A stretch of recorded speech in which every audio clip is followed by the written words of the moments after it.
Today I'm going to talk about work. And the question I want to ask and answer is this: why do we work?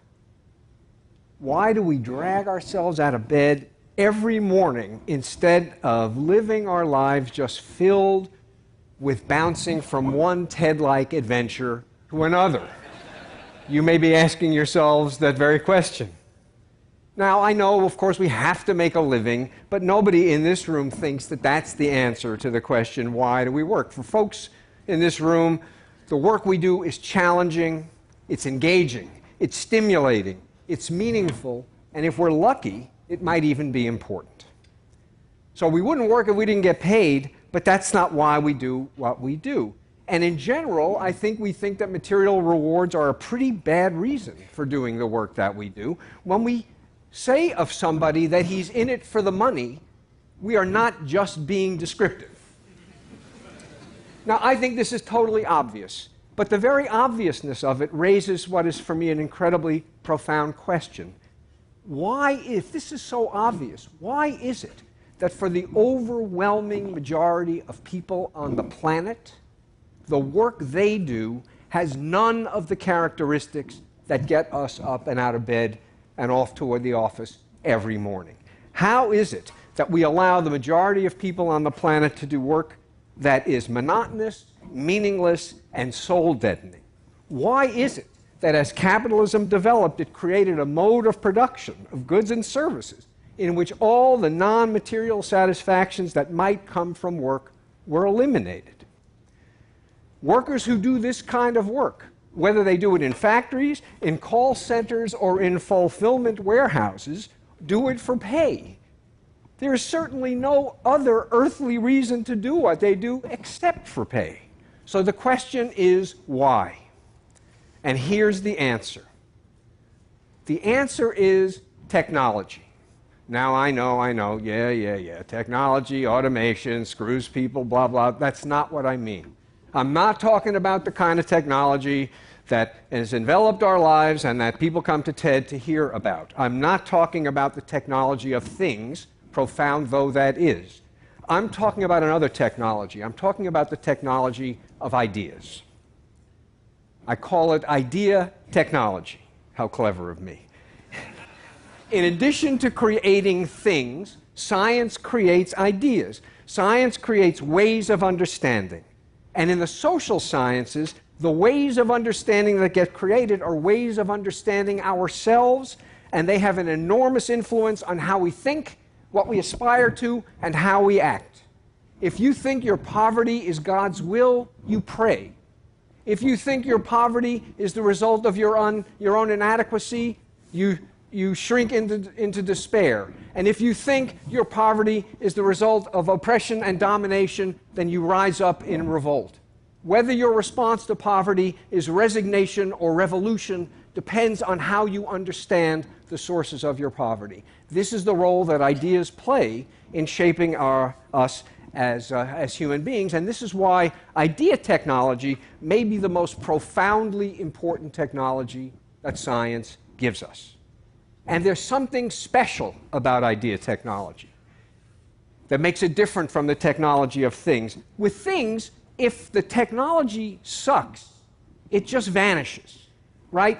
Bad technology disappears. With ideas, false ideas about human beings will not go away if people believe that they're true.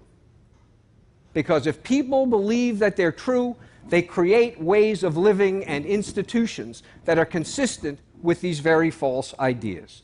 And that's how the Industrial Revolution created a factory system in which there was really nothing you could possibly get out of your day's work except for the pay at the end of the day. Because one of the fathers of the Industrial Revolution, Adam Smith, was convinced that human beings were by their very natures lazy and wouldn't do anything unless you made it worth their while, and the way you made it worth their while was by incentivizing, by giving them rewards. That was the only reason anyone ever did anything. So we created a factory system consistent with that false view of human nature, but once that system of production was in place, there was really no other way for people to operate except in a way that was consistent with Adam Smith's vision. So the work example is merely an example of how false ideas can create a circumstance that ends up making them true. It is not true that you just can't get good help anymore.